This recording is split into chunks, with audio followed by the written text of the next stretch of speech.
What's up, dudes and dudes? You're in. My name's Seth, and today we're going to be talking about the Trove Tethering system, which is absolute trash. And before we end up getting started with the video in general, I do want to mention that, thank goodness, we ended up actually kind of starting a petition on the forums back when this update was actually on the test server, and the tethering system is going to end up being removed from the game. So if you're watching this video in a couple months and you're sitting there wondering what's the tether system, don't worry, it's gone, so you don't gotta deal with it anymore. But in the meantime, lots of people are very confused about it. Lots of people don't really know how to actually end up doing it. So that's most of all what this video is about, because of the fact that we don't know when they're going to end up actually removing the tether system. It probably is going to end up being within the next couple days, though. Hopefully not within the next couple weeks. So what the tethering system essentially is going to end up doing is changing the core of the game. It pretty much makes it unplayable with other people. You're going to walk up to another person like Joe right here, hit Control E, or depending on what hotkey you're using on the console, which is really confusing and weird, and you can see we invited Joe to the new tether. So the way that that's going to work is you go into your settings right here in your social, and you can see automatic invitation behavior. So this is going to be tied to the tethering system specifically. So you can manually accept and decline all of the invitations, which means that if I ended up inviting Joe, it would show up as a big ugly thing in the middle of his screen. It's really annoying. Or you can automatically accept invitations from everyone, or from friends and club members only, or just decline all of them altogether. You can also show icon and name templates and blah, blah, blah. So you can see right by Joe's name right now, we've got the red swords, which is what we are a part of. Now, while we're tethered together, if we're out farming in a world or something like that, both of us will have to tag the dungeon boss in order to share the experience from completing the dungeon. And then both of us will also have to tag the dungeon chest in order to share the loot out of it.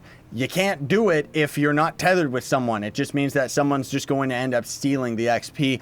But sometimes it's shared, and it's just overall it's just very, very broken and poorly executed. And then on top of that, there's going to be all sorts of things that the tethering system is going to ruin, like dragon challenges are just out. You can't tether with 1 million people randomly while they're trying to rush the dungeon, and the fact that you both have to tag the boss and tag the quest, or tag the chest itself, is really, really disgusting. Now, that said, quests themselves, like dragon challenges, it's not going to be as bad as just farming, because while you're not really going to end up getting the dungeon experience, you're probably, like, usually on average, you are going to end up getting the points towards the dragon challenge.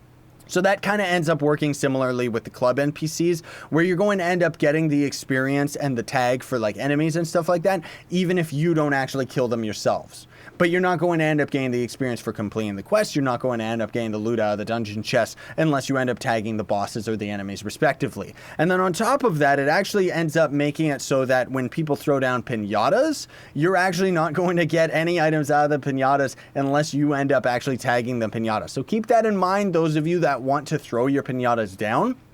Save them. Don't get rid of them until after the update, because I already ended up doing a live stream where I threw down like 100 or 200 pinatas and then heard afterwards that only 5 people ended up actually getting any items out of them. And it was just like, ew, that's disgusting. So I'm just going to wait until the update ends up hitting.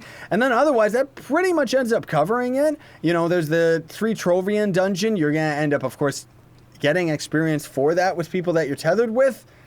Maybe you get it with random people. I don't know. Oh, lost connection. Good. But you're not going to end up getting the loot chest, and it means that people can end up rushing the 3-star boss and completing that before you end up actually tethering with them or getting the experience yourself. But in either case, I gotta wait for the queue now, so that pretty much covers it. Hopefully you found this video helpful, folks. Thanks for watching. Sayonara, and stay epic.